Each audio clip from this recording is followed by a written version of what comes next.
Welcome back to the show, ladies and gentlemen. 10 things that's going to send crypto parabolic. Let's not waste any time. Somebody roll that beautiful intro.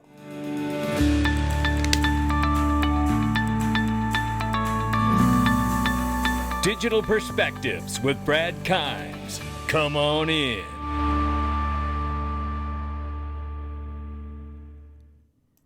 Welcome back to the show. You can follow us on Twitter, YouTube, and digperspectives.com for exclusive content. Right now, $3.27 trillion market cap for crypto. Market flat at the moment making this video here. Bitcoin 93,800 plus though. That ain't flat. Ethereum 3,100 plus. USD Tether 128 billion plus market cap. And XRP here $1.10. It's up 1.8% on the 24, and we're up 59% on the 7-day. 62.7 billion market cap for XRP at the moment. What will it be in just another few months after we get some legislation? USDC number 8 spot is 99 cents. We see 0.3 up on the 24 and off by 0.1. They hold the peg. They got it. But you know what? Ripple could hold the peg on that RLUSD too, couldn't they? Yeah, that's coming soon also. 37 billion plus market cap on that. Let's get into the range of price for XRP very quickly.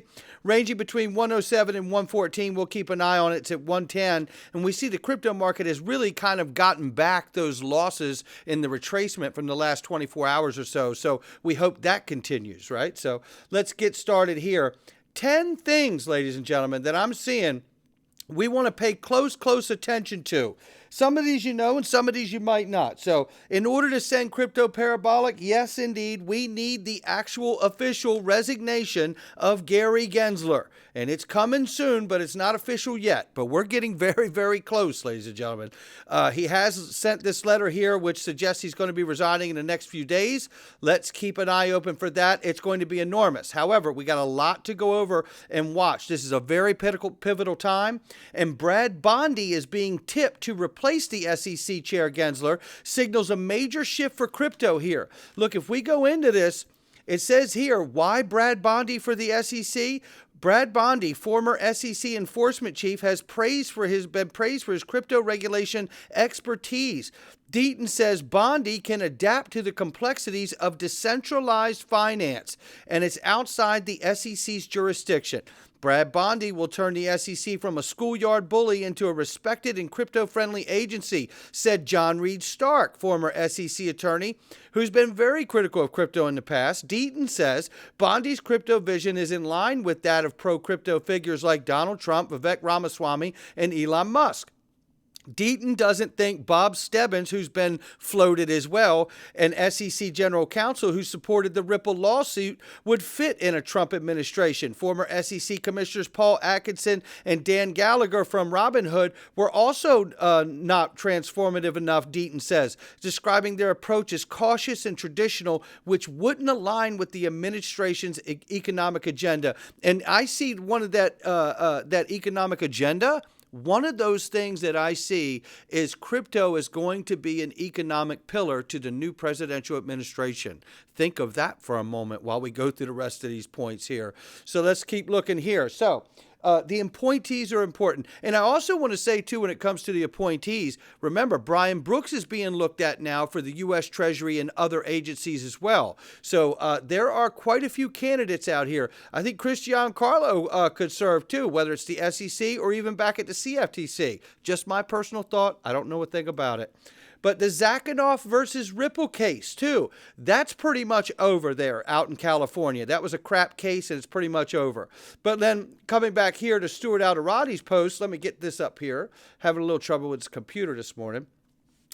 Stuart Alderoty launched out and said, John Reed Stark, a staunch SEC supporter, has declassed to say the people have spoken after the election. Gensler and his anti-crypto minions should voluntarily stand down, or as John explains, the SEC's new chair, when appointed, will use the agency's internal mechanisms to remove them. Either way, it's over. So pack your bags, Gensler. Let's go ahead and get that resignation in.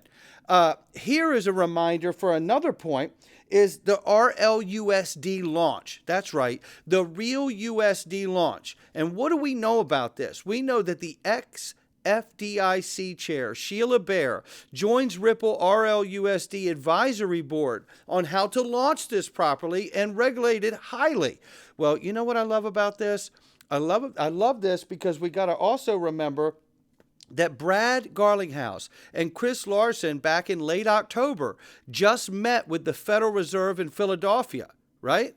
And then we saw here this month, we saw another meeting with Lauren Believe and Jack McDonald from the RLUSD side and policy side of Ripple, meeting with the Digital Chamber, shout out to them, and also Governor, was it Waller or what have you, from another Federal Reserve location. Things are heating up. Remember, Sheila Bair has been voted twice the most powerful woman in the world. She was ahead of the FDIC from 2006 to 2011. This is important. When I see these kind of connections, I don't know about you, but it speaks to me in volumes like nothing else. That's why I'm here. Let's take a listen to Cody Carbone from the Digital Chamber on that meeting with the real USD. Now, and so we met with the Federal Reserve as well as leaders on Capitol Hill in both the House and Senate, those folks who are in the room crafting stablecoin legislation. And we handed this report and said, all right, it's time to act now. And I would say overall, we got bipartisan and just consensus agreement. You're right. It is time to act now. It's far too long. Like, we're seeing the proliferation of stablecoins, US-backed stablecoins across the world. Our report highlights how jurisdictions are using US stablecoins outside of the crypto ecosystem. They're using for payments, for settlements, for cross-border remittances and transactions. And so we said, the only way for the US to continue to lead here is a regulatory framework. And I was pleasantly surprised at the reaction we got. That, yes, total agreement, it's time to move. And so we're optimistic that we can get something done quickly. There you have that. Shout out to Cody and Thinking Crypto for that clip. Super exciting where we're headed, ladies and gentlemen. Let's keep it moving. So now moving down on the number 6 list, it's ETFs, XRP ETFs. Shout out to Stephen McClurg and Canary Capital for filing their S1 for an XRP ETF. We also want to thank Matt Hogan and Bitwise for filing theirs as well. Keep it coming, ladies and gentlemen. This is what we want to see. I am super excited about this and what it will do. Just for a moment, think of this. All the demand that we've seen for Bitcoin ETFs, even the Ethereum ETFs, even though they're not as strong as Bitcoin, there's still a huge demand, right? There's no reason to think that we won't see a massive demand for XRP as well, especially once we get a few more of these talking points and these important things to know about sending crypto parabolic here. So ETFs, another area to watch here very, very closely. And then here, Trump laying out his plan to Bitcoin Nashville back in 24. Good afternoon. I'm laying out my plan to ensure that the United States will be the crypto capital of the planet and the Bitcoin superpower of the world, and we'll get it done.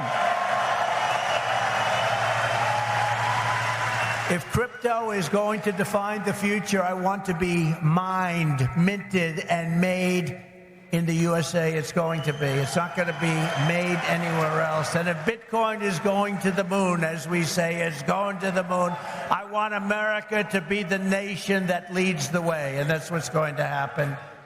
No, you're going to be very happy with me. You're going to be so happy. You damn right. And we can already see that it's coming in a very big way, right? So let's keep moving here. We have some more to look at here because the rumors are swirling that Donald Trump, President Trump administration may eliminate capital gains on taxes on crypto if you're a U.S. registered crypto assets, potentially allowing tax-free gains. Listen here from Armando. It's huge news. There's rumors out there reported by Forbes magazine that says that the Trump administration plans to remove all capital gains taxes on cryptocurrency. This move could cause major capital to flow into the crypto market. Imagine no taxes at all on crypto. This could establish the United States as the #1 leader in cryptocurrency. But here's the kicker: it would only apply to cryptocurrency issued by U.S. companies. Sorry about that, Armando. I didn't mean to cut that off. My computer is really acting strange this morning. But now listen. Now that's its own thing. No tax on crypto could happen. And if it does, it would be enormous. And think about what it would do for the U.S. dollar demand in and out of this space. if they did that? How much money would flood in this space to get a regulated stablecoin? Because it's not, a Tether is not regulated and not compliant in the EU, according to MiCA regulations. When we get crypto legislation here, we're going to find out whether Tether is going to be compliant here. And if it isn't, that means that Tether will not be a compliant asset, stablecoin or otherwise, inside the two largest economies of the world. And would we see all of that money from Tether now push into the other highly regulated stablecoins like the real USD and others? That's the question that remains. Will Tether be able to live? Right? Now let's keep this going, because there is a Bitcoin reserve bill announced by Senator Lummis. Bitcoin strategic reserves, a network of secure storage vaults, purchase program, and other programs to ensure the transparent management of Bitcoin holdings of the federal government. There you have it. So it starts with the 210,000 Bitcoin they already have in the U.S. government. Over 5 years, the U.S. will stack 1 million Bitcoin held for a minimum of 25 years to reduce the debt. Now think of that for a moment here. I mean, it's massive. And if they do that and they pass a bill for that, then why wouldn't they also add other assets that have massive utility once legislation is in and the financial institutions come off the sidelines to participate? We have a model that assumes where Bitcoin could be in price. We have a model that assumes... Should it be a Bitcoin reserve, strategic reserve? We have a model that assumes that by 2050, this is very long term, that Bitcoin becomes a reserve asset that's used in global trade and held by global central banks at a very modest 2% weight. And in that model, we arrive at a $3 million price target for Bitcoin. Now, that sounds, extreme, but that's a 16% compound annual growth rate for a couple decades. That's not really that extreme. So into the millions over the medium term is a high conviction call. There you have it. Now, it doesn't mean it's going to happen, but these are the plausible things that are in front of us should it happen.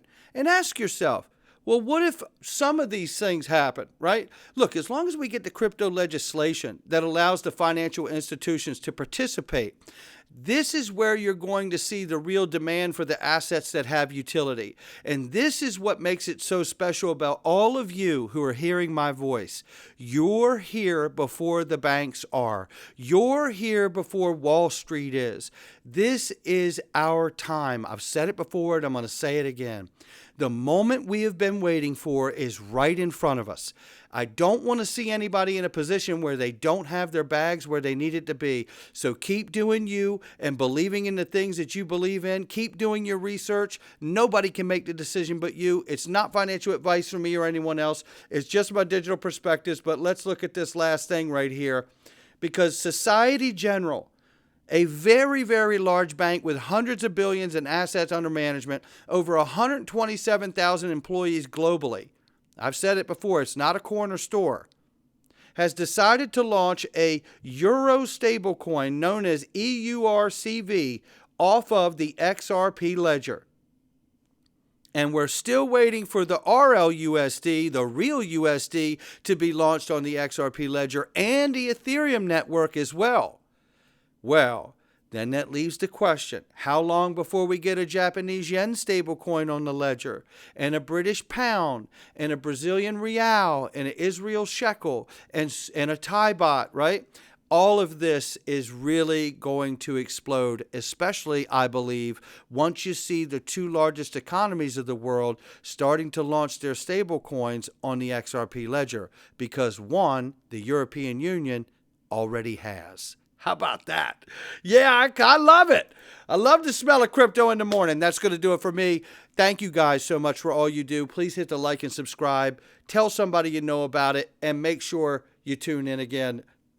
I can't wait for the next thing. This is such an exciting time. I know you guys can hear how excited I am.